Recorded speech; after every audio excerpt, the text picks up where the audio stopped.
Hemos tenido una especie de respiro en Estados Unidos debido a la influencia fuerte del cristianismo al principio de nuestro país, pero eso está disminuyendo con mucha rapidez. Nuestro Señor predice entonces que los cristianos van a ser odiados severamente, van a ser perseguidos, van a ser matados.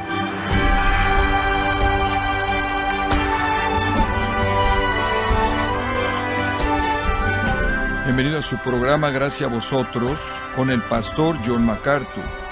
Si es cristiano, sin duda ha sentido el rechazo. Tal vez un amigo, compañero de trabajo o la familia misma que no cree y se burla de su fe.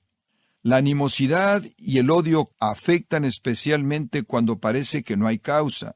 Quizás se pregunte, ¿cómo debería responder?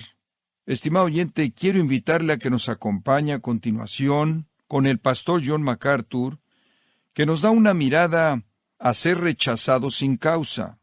Permaneciendo en Cristo, título de la serie actual, una mirada a las palabras de aliento de Jesús a sus discípulos y por extensión a nosotros. Y esto fue la noche antes de su crucifixión. Lo invito aquí en Gracia a Vosotros.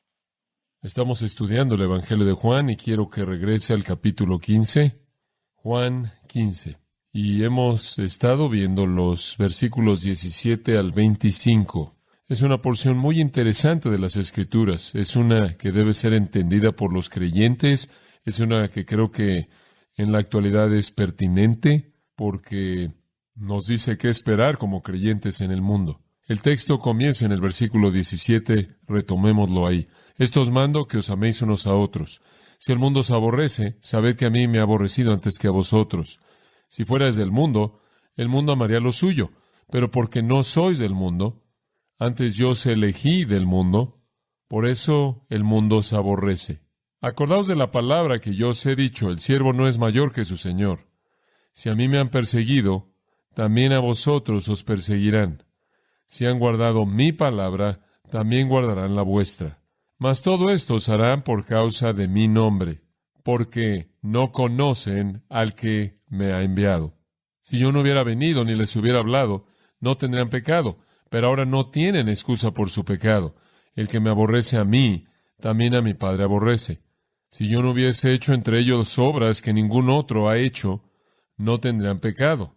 Pero ahora han visto y han aborrecido a mí y a mi Padre. Pero esto es para que se cumpla la palabra que está escrita en su ley. Sin causa me aborrecieron. Nuestro Señor, comenzando en el versículo 18, les da varias razones por las que el mundo nos aborrece. Razón número 1, no somos del mundo. Retómalo en el versículo 18. Si el mundo os aborrece, o debido a que el mundo os aborrece, sabed que a mí me ha aborrecido antes que a vosotros. Si fuerais del mundo, el mundo amaría lo suyo. Pero porque no sois del mundo, antes yo os elegí del mundo, por eso el mundo os aborrece. El mundo nos aborrece, primero porque no somos del mundo, en segundo lugar porque aborrecieron a nuestro Señor Jesucristo. Regrese al versículo 18 por un minuto. Él dice, sabed que a mí me ha aborrecido antes que a vosotros. Y después ahí en el versículo 20, acordaos de la palabra que yo os he dicho, el siervo no es mayor que su Señor. Él les dijo eso a ellos, sin duda alguna, muchas veces. Usted lo encuentra diciendo cosas así de regreso en el capítulo 10 de Mateo. Pero esa misma noche, él había dicho eso en el capítulo 13, versículo 16. De cierto os digo, un esclavo no es mayor que su amo, ni el que es enviado es mayor que el que lo envió. Esto es axiomático. Un esclavo no es mayor que el amo, de lo contrario él sería el amo. Me aborrecieron a mí antes de que llegaron a aborrecerlos a ustedes. Simplemente acuérdense, les dije, un esclavo no es mayor que su amo. Si me persiguieron a mí, también a vosotros os perseguirán. Si han guardado mi palabra, también guardarán la vuestra. Los van a tratar ustedes de la manera en la que me trataron a mí. El apóstol Pablo dijo esto, llevo en mi cuerpo las marcas de Cristo, al final de Gálatas 6. Llevo en mi cuerpo las marcas de Cristo. Todos los golpes, todos los azotes, todas las piedras, todo lo que él recibió, todas las marcas de estar en la cárcel, todas eran heridas que Pablo tenía debido a que Cristo no estaba ahí. Llevo en mi cuerpo las marcas de Cristo, las heridas de Cristo. Lo que él simplemente estaba diciendo era, me golpearon a mí porque yo vengo en su nombre. Me aborrecieron a mí porque yo lo represento a él.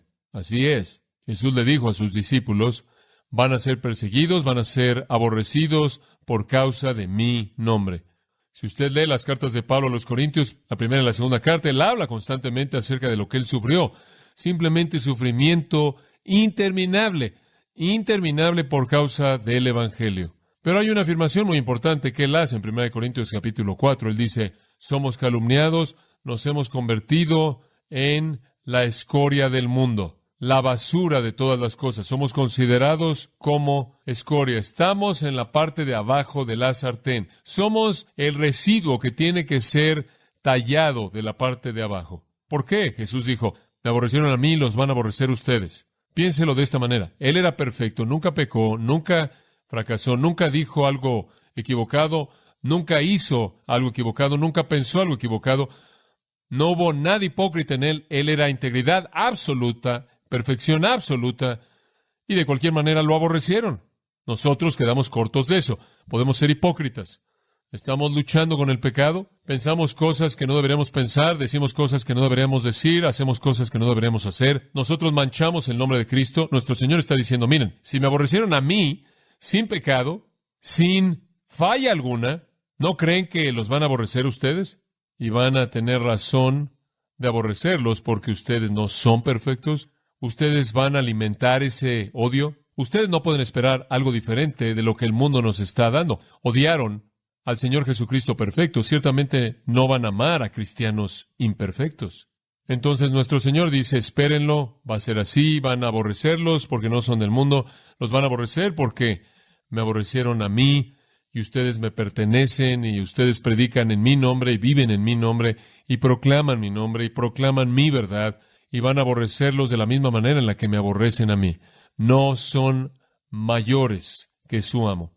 Ahora eso nos lleva a un pensamiento final acerca de la fuente de esto, y realmente está detrás de todo. La tercera razón que nuestro Señor da aquí, por el odio del mundo, es esta. 1, no somos del mundo. 2, aborrecieron a nuestro Señor. Y 3, el mundo no conoce a Dios. El mundo no conoce a Dios.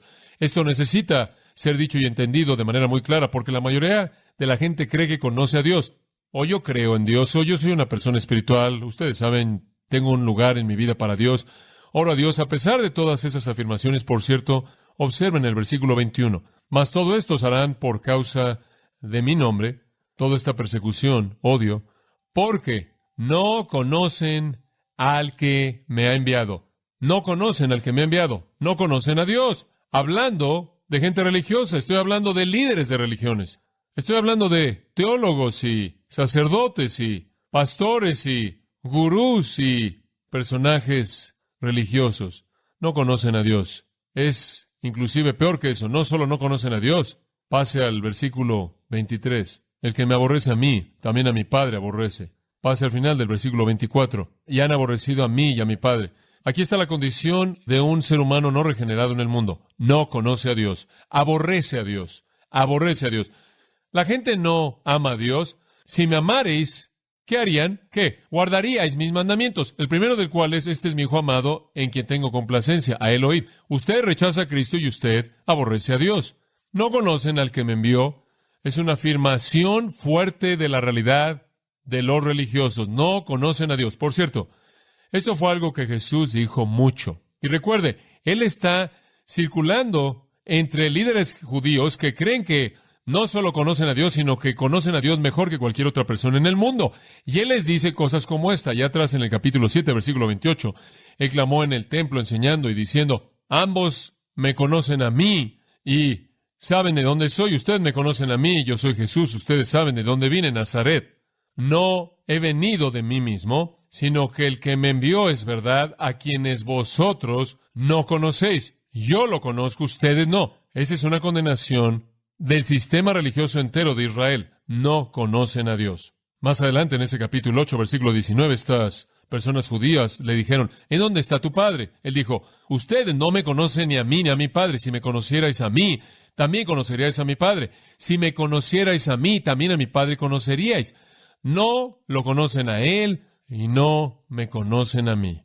Más adelante, en ese capítulo 8, versículo 41, dijeron, tenemos un Padre Dios, Dios es nuestro Padre. Jesús dijo, si Dios fuera vuestro Padre, me amaríais a mí, porque yo procedí y he venido de Dios. Pero, versículo 44, vosotros sois de vuestro padre el diablo, y los deseos de vuestro padre queréis hacer, quien es un homicida, y él no permanece en la verdad, no hay verdad en él. Cuando Él habla mentira de su propia naturaleza, habla porque Él es mentiroso y padre de mentira. Porque yo hablo la verdad, no me creen. ¿Por qué no me creen? Versículo 47, el que es de Dios oye las palabras de Dios. Por esta razón no las oyen ustedes, porque no son de Dios. Ustedes no conocen a Dios.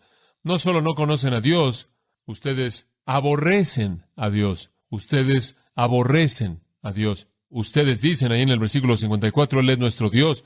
Pero el versículo 55 Jesús dice, no han llegado a conocerle a Él, pero yo le conozco.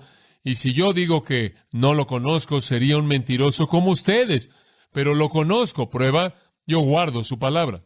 Este es el meollo. Si usted no viene a Cristo para salvación, usted no conoce a Dios. Usted está ciego y está sordo y mudo y muerto. El mundo, 1 Corintios 1, por sabiduría no conoció a Dios, no puede encontrar a Dios por usted mismo. Cuando Cristo viene en 2 Tesalonicenses 1:8, dando juicio y retribución, vienen aquellos que no conocen a Dios, que no conocen a Dios. Ahora, no estoy diciendo que usted no conoce o sabe que un Dios existe, porque eso es obvio. Piensa en Romanos 1, por un minuto. Pues habiendo conocido a Dios, no lo honraron como Dios. ¿Qué significa eso? Conocieron a Dios como una entidad. Conocieron a Dios como una fuente. Conocieron a Dios como la causa. A partir de la creación del mundo podían ver sus atributos invisibles, su eterno poder, su naturaleza divina. Es obvio de manera clara, siendo entendido mediante lo que ha sido hecho, de tal manera que no tienen excusa. Claro que saben que hay un Dios. Estaba hablando con un hombre, tratando de explicarle eso. Él había tocado el saxofón durante 70 años y yo le dije, ¿podría tomar usted un saxofón y tocarlo por accidente? Él dijo, claro que no, claro que no. ¿Acaso las notas se podrán arreglar, ordenar a sí mismas en una página sin un compositor o alguien que lo arreglara? No, claro que no, eso es ridículo. Yo le dije, entonces, si usted no puede tocar un saxofón sin algún compromiso mental y trabajo, y si usted no puede ver notas que al azar se ordenan a sí mismas en una página para tocar, para producir una pieza hermosa de música, usted ciertamente no podrá asumir que el universo entero es un accidente, ¿o sí? No. Entonces yo le dije, tiene que haber un Dios. Él dijo, claro. Entonces él sabe que hay un Dios, pero no conoce a Dios. Por cierto, en Romanos 1:21, habiendo conocido a Dios, es el verbo griego ginosko. Ginosko significa conocer por observación, reconocer, darse cuenta, percibir.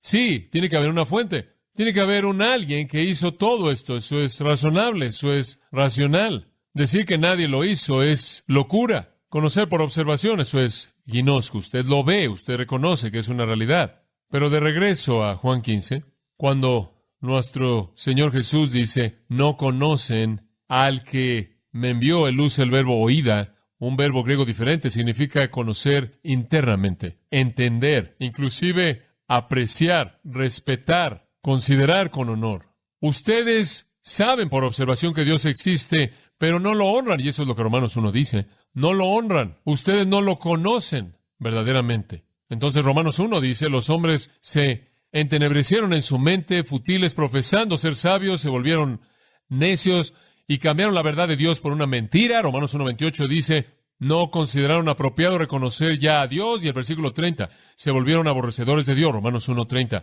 la raza humana aborrece a Dios. No lo conoce y lo aborrecen. ¿Por qué lo aborrecen? Lo aborrecen al Dios verdadero porque aman su pecado. Y Él se siente en juicio en contra del pecado. Esta ignorancia total de Dios es la condición de todo ser humano. Están aislados de la vida de Dios, aislados de Dios en su totalidad. Efesios 2, viven en oscuridad y muerte. Efesios 4, no tienen esperanza, son inútiles, están perdidos. Hablan de Dios, dicen que creen en Dios, tienen algún tipo de idea de Dios, pero es una mentira diabólica, no conocen a Dios.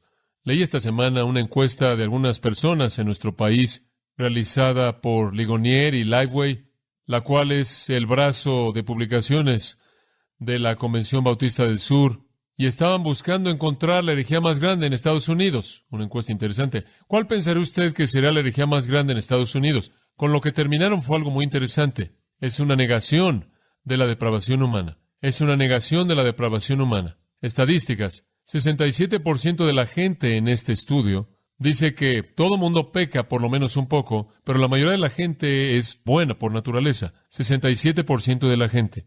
40% dijo, Dios me ama por el bien que hago. Por otro lado, con respecto a la incapacidad humana, 16% dijo, la gente no tiene la capacidad de volverse a Dios por su propia iniciativa. 16% dijo, la gente no tiene la capacidad de volverse a Dios por su propia iniciativa. 84% dijo, claro que sí, básicamente buenos, hacen cosas buenas. 71% de los estadounidenses están de acuerdo en que un individuo debe contribuir a su propio esfuerzo para la salvación personal. 64% de los estadounidenses están de acuerdo en que una persona obtiene paz con Dios al tomar primero la iniciativa de buscar a Dios y después Dios responde con gracia. Entonces, resumiéndolo, la mayoría dijo, pecamos un poquito, pero por naturaleza somos buenos, hacemos bien y Dios recompensa nuestras buenas obras al amarnos, tenemos la capacidad de volvernos a Dios por nuestra propia iniciativa y la salvación involucra que tomemos nosotros la iniciativa y después Dios nos responde. Esa es una mentira enorme, creída por la mayoría de la gente. Algunas veces alguien me dice, ¿por qué eres un calvinista? ¿O por qué crees en las doctrinas de la gracia o la soberanía de Dios? Es bastante simple. Realmente simple. Se reduce ¿está listo para escucharlo? ¿Puede una persona, sin la ayuda de Dios, una persona pecaminosa que nace en este mundo, cualquier persona, puede un pecador sin la ayuda de Dios, dejado a sí mismo, escoger a Cristo, volverse del pecado, abrazar la verdad, recibir el Evangelio, creer y ser salvo? Si usted dice sí, entonces usted no entiende la naturaleza pecaminosa del hombre. Si el hombre está ciego y está muerto y doblemente cegado por Satanás y aislado de Dios, y en las obras de su carne no puede hacer nada bueno, y toda su justicia es como trapos de inmundicia, y nadie busca a Dios, y todos son veneno y corrupción, si el hombre no puede hacer nada, entonces usted tiene que ser un calvinista, porque Dios tiene que invadir. Esta es una mentira de que hay bondad en el hombre. Es un fracaso en entender a Dios, pero creo que inclusive algo peor que eso es que la gente aborrece a Dios y no lo sabe. La gente en público, oigo a la gente hablar positivamente acerca de Dios, Dios te bendiga, hablando de Dios, gente que aborrece a Dios. ¿Por qué digo que aborrecen a Dios? Porque aborrecen su ley, aborrecen sus estándares morales, aborrecen las Escrituras, aborrecen la justicia y están cómodos con el pecado y la iniquidad. Usted oye a gente decir, bueno, sí, yo amo a Dios y soy cristiano y vivo esta vida de pecado, de inmoralidad. Usted no ama a Dios, usted no conoce a Dios. Usted ha inventado a un Dios que tolera la iniquidad de usted, su iniquidad. Y cuando yo le presento al Dios verdadero que confronta su pecado como pecado, el odio que usted tiene hacia Dios entonces se vuelve hacia mí. Usted únicamente puede conocer a Dios al conocer a Cristo. Él es el único camino a Dios. Nadie viene al Padre sino por mí, Él dijo. Usted no puede conocer a Dios a menos de que usted venga a Cristo, y usted no puede venir a Cristo y confesarlo como Señor a menos de que el Espíritu Santo lo capacite para hacerlo. 1 Corintios 12:3. Nadie confiesa a Jesús como Señor sino por el Espíritu Santo. Es un milagro divino. Dice usted, bueno, ¿qué puedo hacer al respecto? Clame a Dios porque le muestre su gracia y le dé vida. Usted no conoce a Dios. Usted nace siendo un rebelde, usted nace siendo hostil, usted nace como enemigo, usted está aislado de Dios, hostil en su mente. No solo usted está aislado de Dios y no conoce a Dios, sino que usted aborrece a Dios. Usted podría amar a un Dios de su propia creación que tolera cómo es usted, pero no es el Dios verdadero. Y hay aún más. De regreso al versículo 22, por tan solo un minuto. Si yo no hubiera venido ni les hubiera hablado, no tendrían pecado, pero ahora no tienen excusa por su pecado. El que me aborrece a mí, también a mi Padre aborrece. Si yo no hubiese hecho entre ellos obras que ningún otro ha hecho, no tendrían pecado, pero ahora han visto y han aborrecido a mí y a mi Padre. ¿Qué está diciendo? Bueno, aborrecen a Dios, sabemos eso, Él ha dicho eso, pero también me aborrecen a mí. Y Él está diciendo, si yo no hubiera venido y les hubiera hablado, si yo no hubiera hecho las obras entre ellos que nadie más ha hecho, no tendrán pecado. ¿Qué significa eso? No tendrán pecado en un área específica. No significa pecado general, claro, por cuanto todos pecaron y están destituidos de la gloria de Dios, todos son pecadores, pero no tendrán este pecado. ¿Y cuál es ese pecado? Es el pecado de rechazar a Jesucristo. Si yo no hubiera venido y les hubiera hablado, no tendrán pecado. Usted sabe, Hebreos 1, Dios habló y pasó el tiempo por los padres y los profetas, como en estos postreros días nos ha hablado por su Hijo. Cristo es la revelación completa de Dios, Él es la revelación completa de Dios, Él es la gloria de Dios en carne humana, entonces Él es la revelación completa de Dios. Si yo no hubiera venido, no tendrían el pecado ahora de rechazar doblemente a Dios. Rechazaron a Dios como revelado en la naturaleza, sin excusa, Romanos 1. Rechazan a Dios como se reveló en el Antiguo Testamento. Me rechazan a mí, por lo tanto han rechazado la revelación completa final de Dios. Y me aborrecen a mí y a mi Padre, a pesar de las obras que yo he hecho.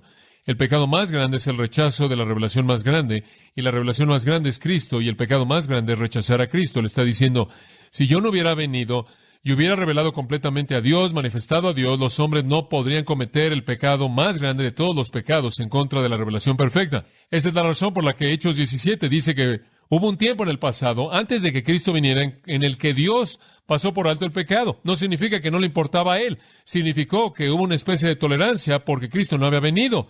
Pero ahora, dice Pablo, en el Areópago, en Hechos 17, Dios manda a todos los hombres que se arrepientan porque Él ha revelado a Cristo. Y Hebreos 10 lo dice de esta manera. ¿Cuánto más severo será el castigo en el infierno para la persona que tuvo por indigno el pisar al Señor Jesucristo y su sacrificio? Aborrecer a Dios es ser condenado al infierno. Aborrecer a Dios en la revelación plena de Cristo es traer sobre usted un juicio eterno de un grado mucho mayor. Un grado mucho mayor. Cristo vino y reveló a Dios de una manera en la que nunca antes había sido revelado. El pecado en el hombre alcanza su cumbre cuando rechazan a Cristo. Tenemos una nación aquí de personas que han sido expuestos a la historia del Señor Jesucristo, han sido expuestas al Evangelio y hay un rechazo masivo de Jesucristo, y ese es el pecado más serio que cualquier ser humano jamás cometerá. Entonces ahí está la profecía de nuestro Salvador, que así como el mundo aborrece a Dios, lo aborrece a Él y nos aborrece a nosotros porque le pertenecemos a Él. Todo ese odio es injustificable aborrecer a Dios, Romanos 1, es injustificable aborrecer a Cristo, Juan 15, pero lo hicieron. Entonces, ¿cómo es que los 11 discípulos enfrentan esto en la oscuridad esa noche, camino al huerto en donde Jesús va a ser arrestado y ejecutado? ¿Cómo van a responder esto? ¿Van a decir, el plan entero se ha destruido? ¿Dios no tiene el poder? ¿Satanás ha ganado? ¿Cuál es su respuesta? Esto es abrumador. No solo van a matar a Cristo, sino que nos van a matar a nosotros. Nos van a aborrecer. Hay una razón más, una afirmación más que Jesús hace que es muy importante. Está el hecho de que nos aborrecen porque no somos del mundo. Nos aborrecen porque aborrecieron a nuestro Señor. Nos aborrecen porque no conocen a Dios. Pero en cuarto lugar, y muy importante, nos aborrecen para cumplir las Escrituras. Nos aborrecen para cumplir las Escrituras. Y no solo esta Escritura. Observe el versículo 25. Pero esto es para que se cumpla la palabra que está escrita en su ley. Salmo 69:4. Sin causa me aborrecieron. El Salmo 69 es un salmo mesiánico. Es un salmo que ve hacia adelante al Mesías, a la venida del Mesías. Muchas cosas en el Salmo 69 son de Cristo y se indican en el Nuevo Testamento. Los escritores del Nuevo Testamento regresan al Salmo 69, pero el Salmo 69:4 dice esto del Mesías.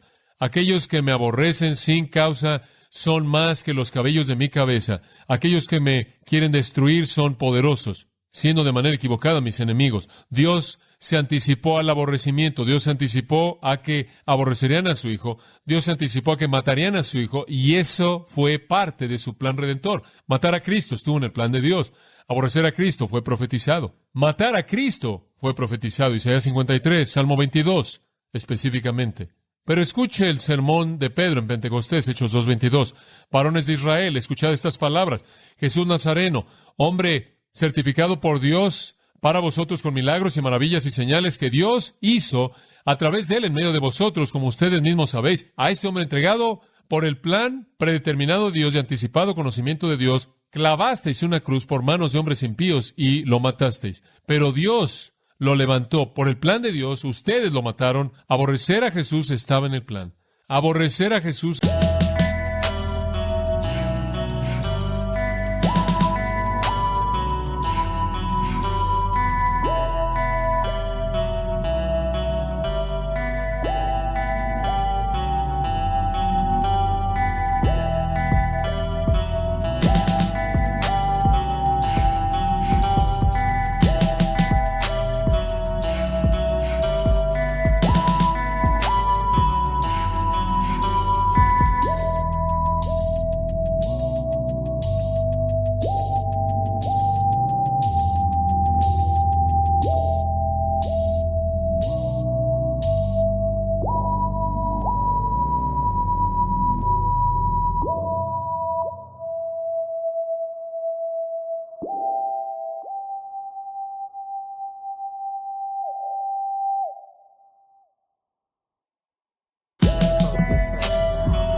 estaba en el plan. En el capítulo 4 del libro de los Hechos, no lo voy a leer, versículos 23 al 31, dicen exactamente lo mismo.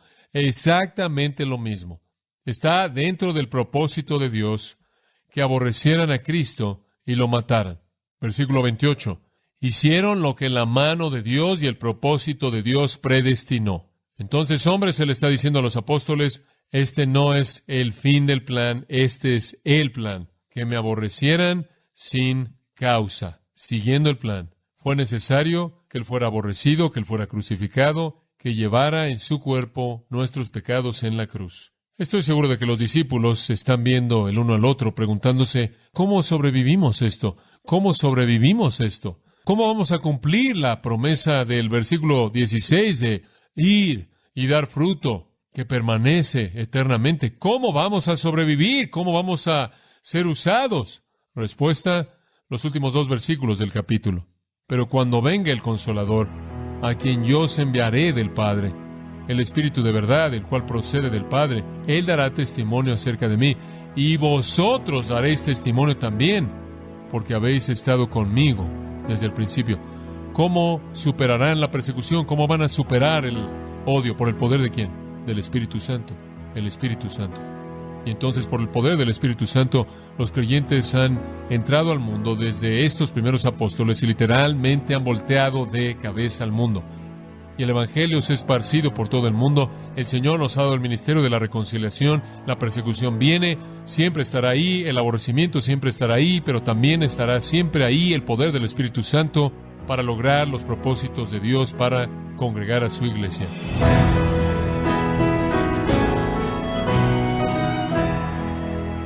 Fue el pastor John MacArthur dando conclusión a esta serie titulada Permaneciendo en Cristo, un estudio en el Evangelio de Juan, en gracia a vosotros.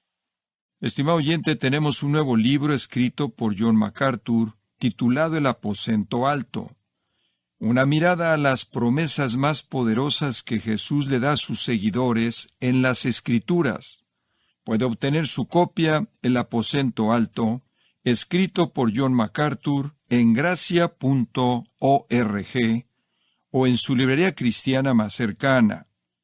Y le recuerdo también que puede descargar en audio o transcripción gratuitamente los sermones de esta serie, Permaneciendo en Cristo, así como todos aquellos que he escuchado en días, semanas o meses anteriores, en gracia.org.